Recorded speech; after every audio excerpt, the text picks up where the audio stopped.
processor made it into this thing. So we have that. Since it doesn't look like we're going anywhere, well, we are going somewhere, alarmingly fast actually. But since we're not busy other than that, here's a couple of facts. He's not just a regular moron. He's the product of the greatest minds of a generation, working together with the express purpose of building the dumbest moron who ever lived. And you just put him in charge of the entire facility. Good, that's still working. Hey, just in case this pit isn't actually bottomless, do you think maybe you could unstrap one of those long fall boots of yours and shove me into it? Just remember to land on one foot.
are it.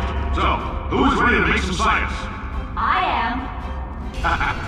Now, you already met one another on the limo ride over, so let me introduce myself. I'm Cave Johnson. I own the place. That eager voice you heard is the lovely Carolyn, my assistant. Rest assured, she has transferred your honorarium to the charitable organization of your choice. Isn't that right, Carolyn? Yes, sir, Mr. Johnson. She's the backbone of this facility. Pretty as a postcard, too. Sorry, fellas. She's married. To science.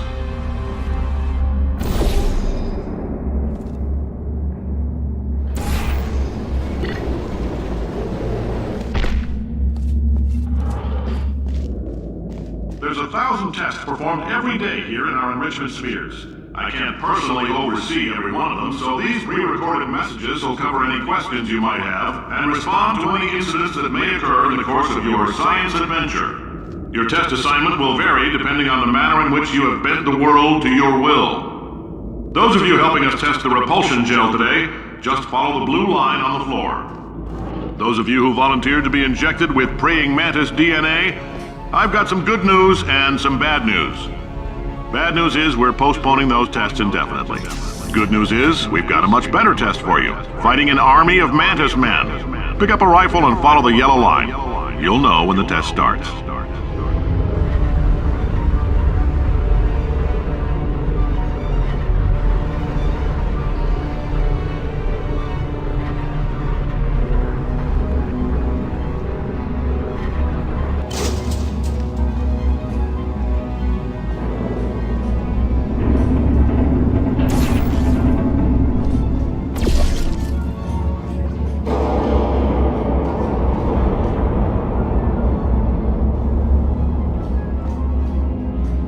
If you've cut yourself at all in the course of these tests, you might have noticed that your blood is pure gasoline. That's normal. We've been shooting you with an invisible laser that's supposed to turn blood into gasoline, so all that means is it's working.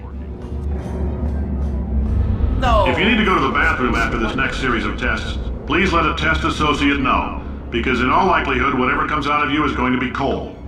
Only temporary, so do not worry. If it persists for a week, though, start worrying and come see us, because that's not supposed to happen. No. Just a heads up, we're going to have a superconductor turned up full blast and pointed at you for the duration of this next test. I'll be honest, we're throwing science at the wall here to see what sticks. No idea what it'll do. Probably nothing. Best case scenario, you might get some superpowers. Worst case, some tumors, which we'll cut out.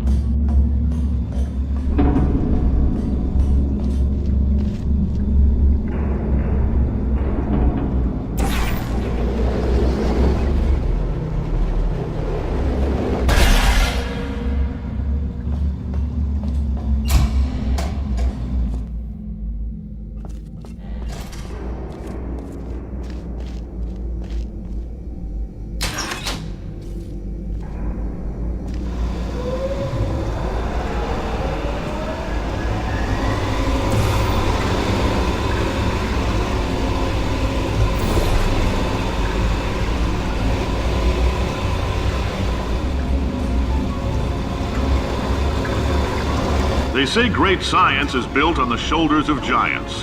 Not here. At Aperture, we do all our science from scratch. No hand-holding.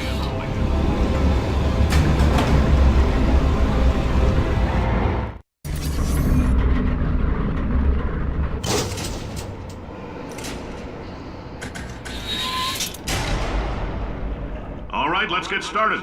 This first test involves something the lab boys call repulsion gel. You're not part of the control group, by the way. You get the gel. Last poor son of a gun got blue paint. All joking aside, that did happen. Broke every bone in his legs. Tragic, but informative. Or so I'm told.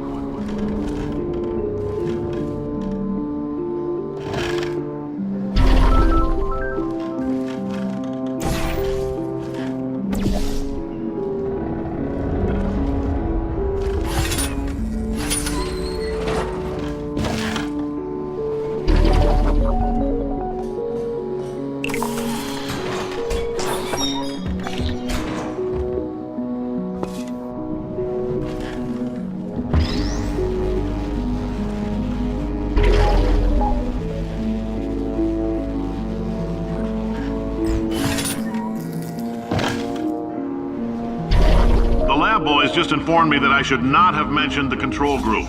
They're telling me I ought to stop making these pre-recorded messages. That gave me an idea. Make more pre-recorded messages. I pay the bills here, I can talk about the control group all damn day.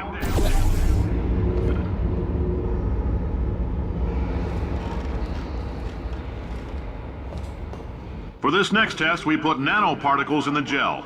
In layman's terms, that's a billion little gizmos that are going to travel into your bloodstream and pump experimental genes and RNA molecules and so forth into your tumors. Now, maybe you don't have any tumors. Well, don't worry. If you sat on a folding chair in the lobby and weren't wearing lead underpants, we took care of that too.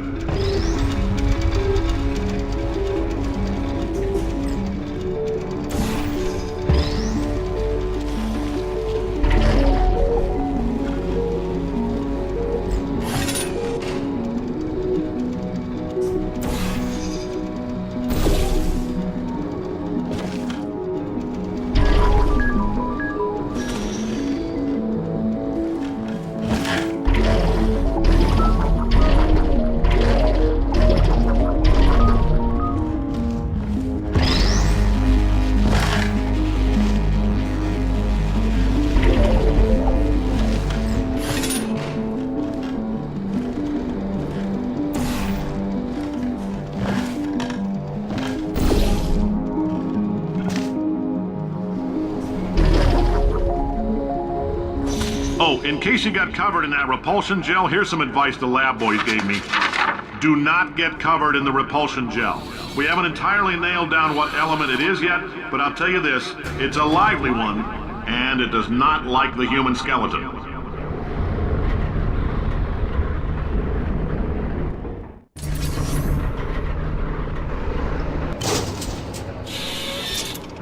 All these science spheres are made of asbestos, by the way. Keeps out the rats. Let us know if you feel a shortness of breath, a persistent dry cough, or your heart stopping, because that's not part of the test. That's asbestos. Good news is the lab boys say the symptoms of asbestos poisoning show a median latency of 44.6 years. So if you're 30 or older, you're laughing. Worst case scenario, you miss out on a few rounds of canasta. Plus, you forwarded the cause of science by 3 centuries. I punch those numbers into my calculator, it makes a happy face.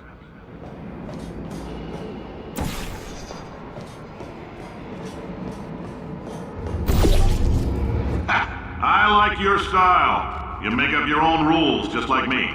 Bean Counter said I couldn't fire a man just for being in a wheelchair. Did it anyway. Ramps are expensive.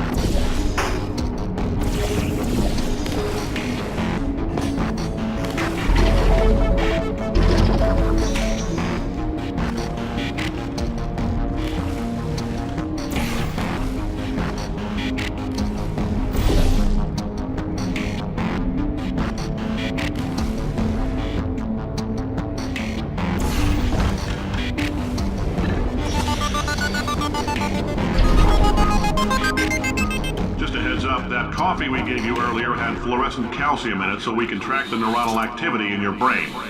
There's a slight chance the calcium could harden and vitrify your frontal lobe. Anyway, don't stress yourself thinking about it. I'm serious. Visualizing the scenario while under stress actually triggers the reaction.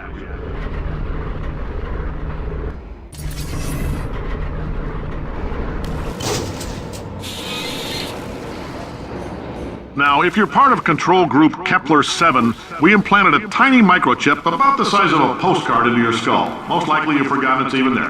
But if it starts vibrating and beeping during this next test, let us know. Because that means it's about to hit 500 degrees, so we're going to need to go ahead and get that out of you pretty fast.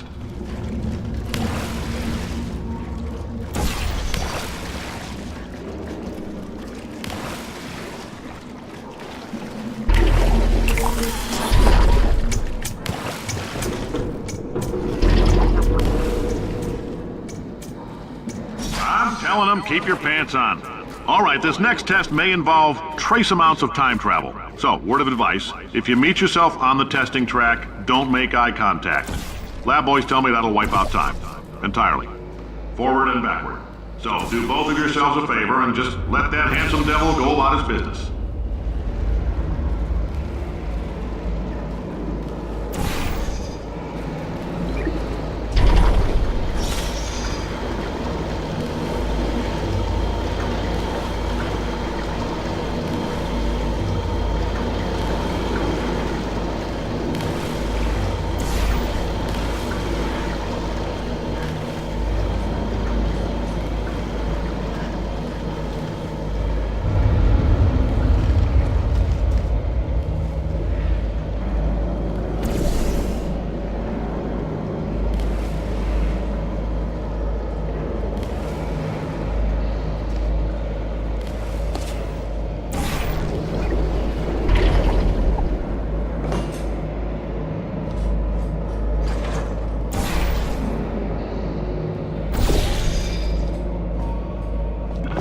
If you're hearing this, it means you're taking a long time on the catwalks between tests.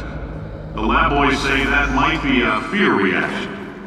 I'm no psychiatrist, but coming from a bunch of eggheads who wouldn't recognize the thrill of danger if it walked up and snapped their little pink bras, that sounds like projection. They didn't fly into space, storm a beach, or bring back the gold. No, sir, we did. It's you and me against the world, son. I like your grit. Puzzle could use some work, though. Now let's solve this thing.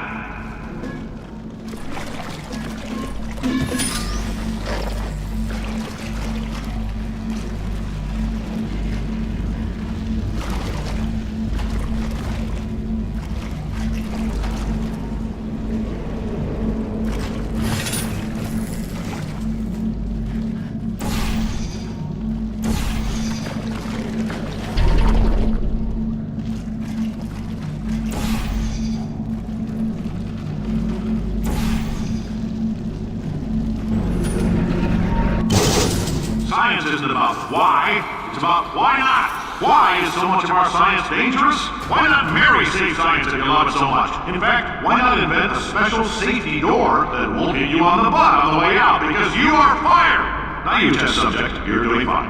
Yes, you, box your stuff, out the front door, parking lot, car, goodbye.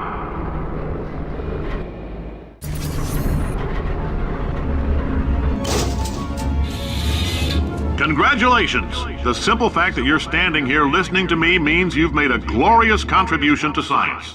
As founder and CEO of Aperture Science, I thank you for your participation and hope we can count on you for another round of tests. We're not going to release this stuff into the wild until it's good and damn ready, so as long as you keep yourself in top physical form, there'll always be a limo waiting for you. Say goodbye, Carolyn. Goodbye, Carolyn. She is a gem.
Greetings, friend. I'm Cave Johnson, CEO of Aperture Science.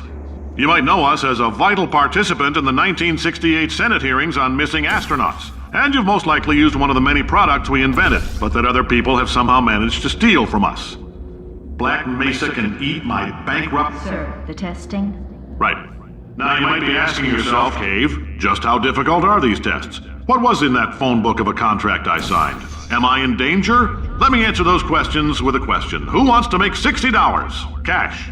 You can also feel free to relax for up to 20 minutes in the waiting room, which is a damn sight more comfortable than the park benches most of you were sleeping on when we found you.